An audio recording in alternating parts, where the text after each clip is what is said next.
అందరికీ నమస్కారం. ఇప్పుడు ఈరోజు మధ్యాహ్నం 3 గంటలకు రాష్ట్ర కేబినెట్ సమావేశం కాబోతుంది.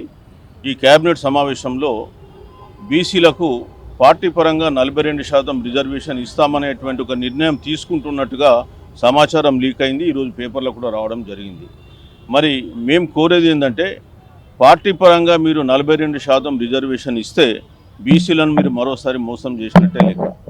మీరు చెప్పచ్చు, మేము చేయాల్సిందంతా చేసినాం, మేము బిల్లులు తీసుకొచ్చినాం, కేంద్రానికి పంపినాం, తర్వాత ఆర్డినెన్స్ ఇచ్చినాం, రకరకాల కోట్లకు పోరాడినామని చెప్పొచ్చు. కానీ మీరు చేసినటువంటి ప్రయత్నాల్లో లోపం ఉందని మేము మళ్ళీ చెప్తున్నాం. ఇప్పుడు రాబోయే శీతాకాల సమావేశాలు ఉన్నాయి.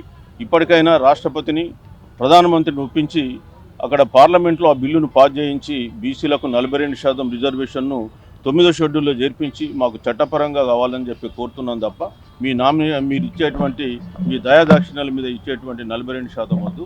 ఒకవేళ అదే జరిగితే ఈరోజు బీసీ సంఘాలన్నీ కూడా రాష్ట్రంలో చాలా చైతన్యవంతమై మేల్కొని ఉన్నాయి. మరి ఎక్కడిదక్కడ బీసీ సంఘాలు కూడా దీన్ని ప్రొటెక్ట్ చేస్తాయని చెప్పి తెలియజేస్తున్నాం.